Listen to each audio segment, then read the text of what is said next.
우리의 이슈가 뉴스를 바꿉니다. 세상을 깨우는 황보선의 출발 새 아침.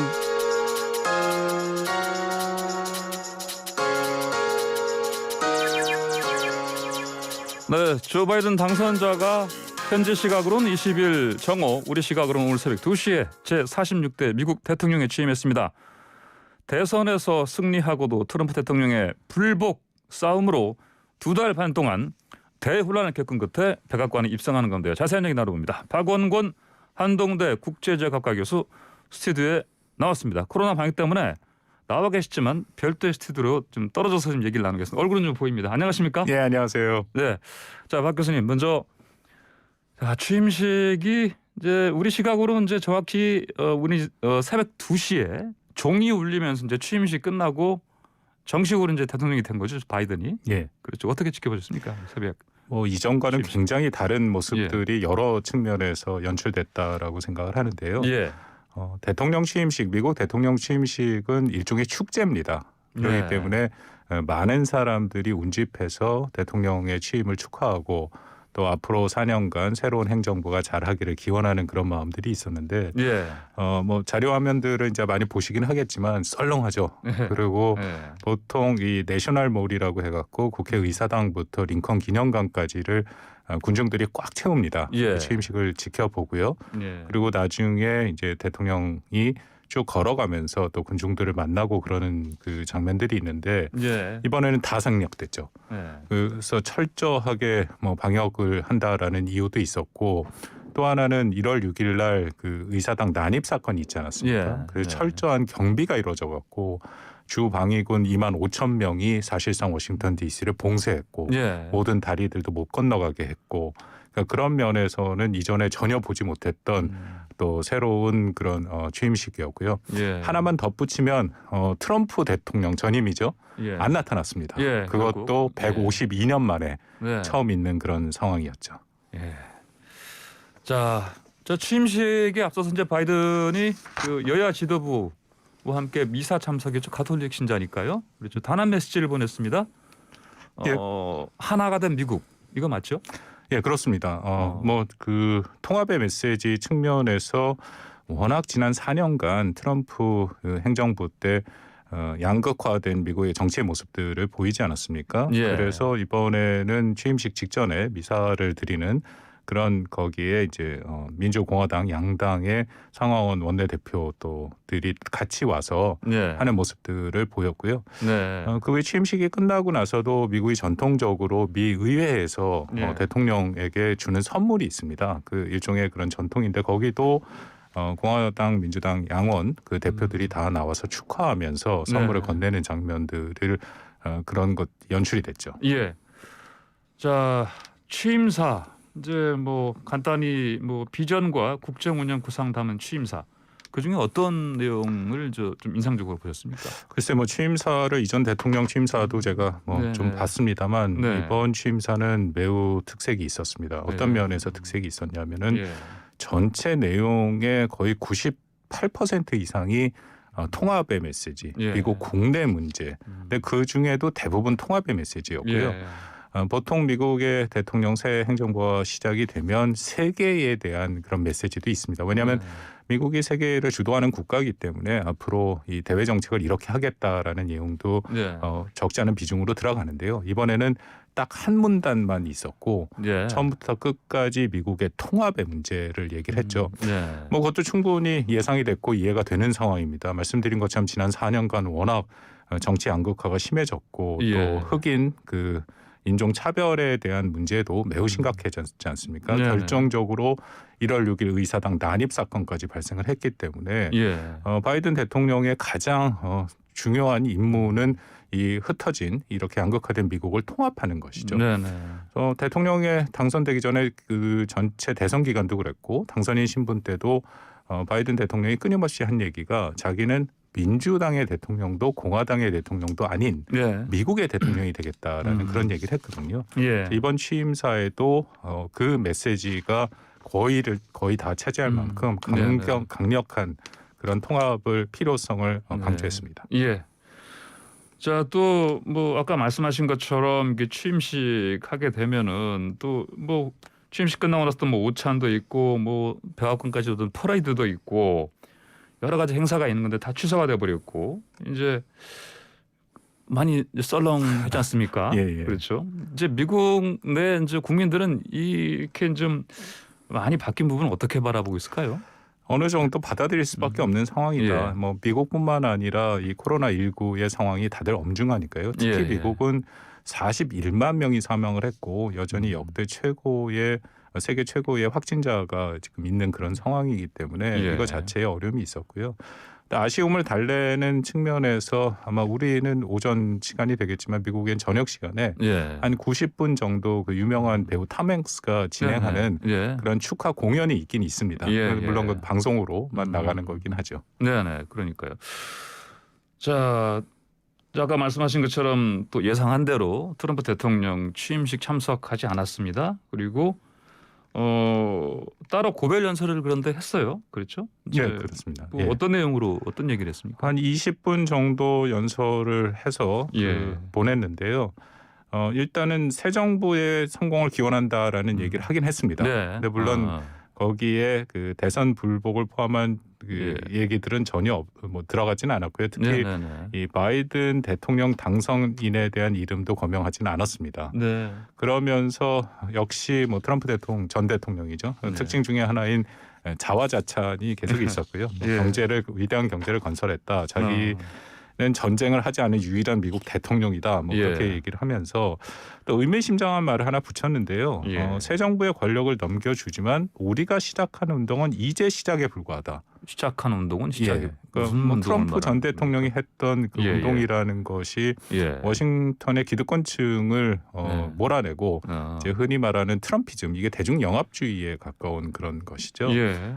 그렇기 때문에 미국 언론에서는 트럼프 전 대통령이 신당 창당을 하는 거 아니냐 그런 예. 얘기까지도 나와 있고요. 예. 비교적 분명한 것은 트럼프 대통령이 정치적인 영향력을 네네. 계속 유지하려고 하고 있고 가능하다면 2024년 대선에 다시 도전을 하려는 그런 예, 모습도 분명히 보이고는 있습니다. 신당 창당한다 이게 뭐 미국 하면 이제 우리가 세계적으로 그 양당제로 이제 굴러가는 나라로 이제 우리 알고 있는데 우리나라는 물론 이제 뭐 여러 당들이 많이 생깁니다. 뭐 선거 때마다. 근데 예. 이제 이름이나 근데 그런 것들이 새로운 당이 정착할 수 있을까요? 어떻게 보십니까? 미국은 네, 힘들죠. 네. 미국은 양당제가 뿌리를 네. 내렸고 예. 제3당 창당 시도가 없지 않는 않았습니다만 한 번도 예. 성공한 적이 없었고요. 예.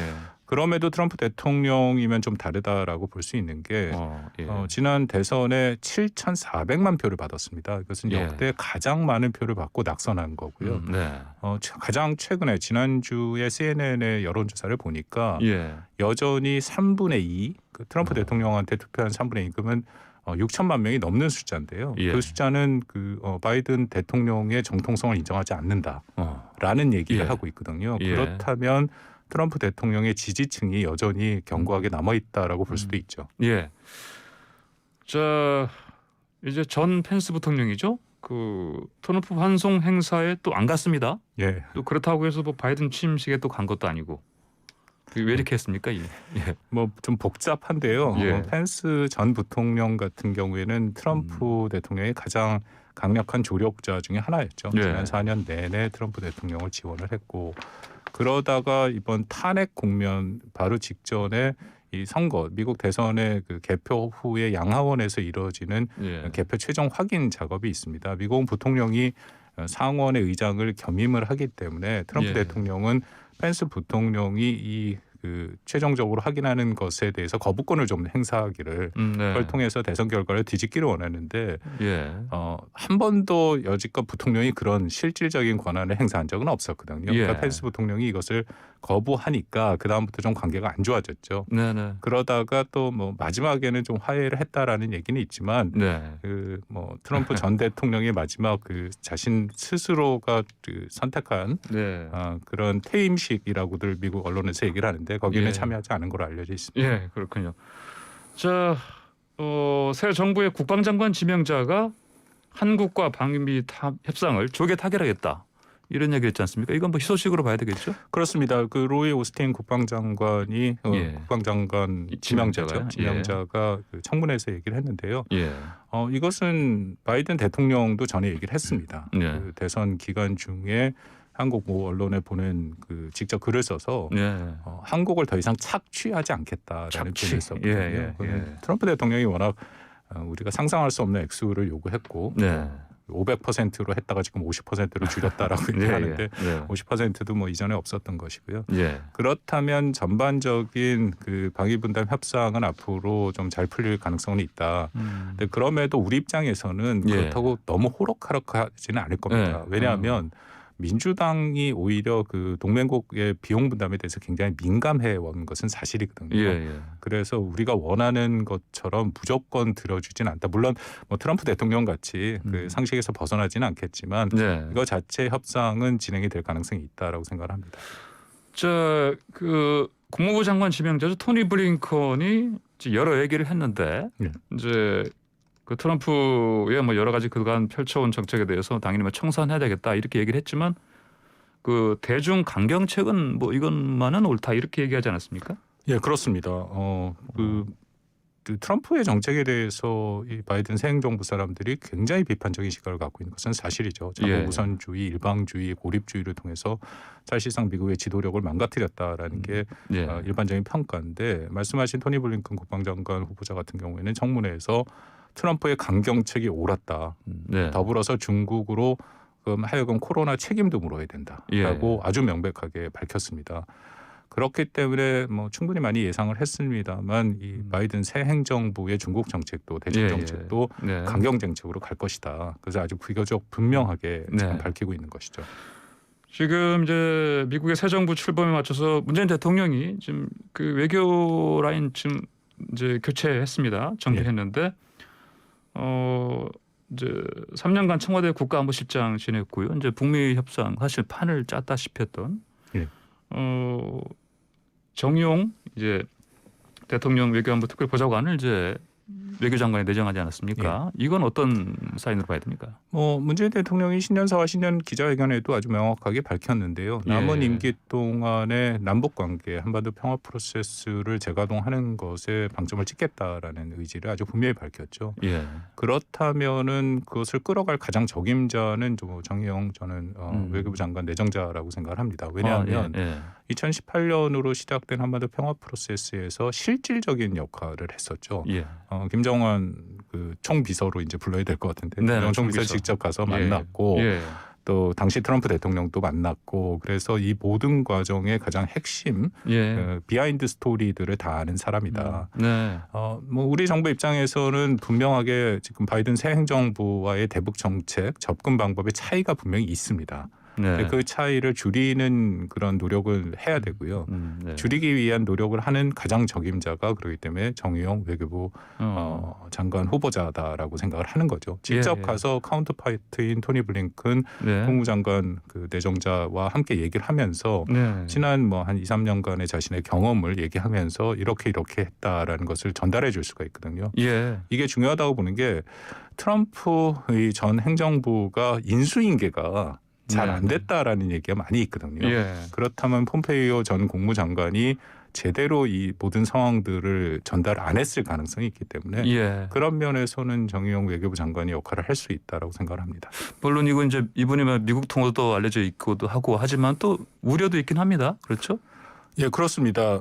왜냐하면 말씀드린 것처럼 분명하게 그 한국과 그 바이든 새 행정부와 현 우리 문재인 정부 사이에는 이 정책상의 차이가 대북 정책 차이가 분명히 있거든요.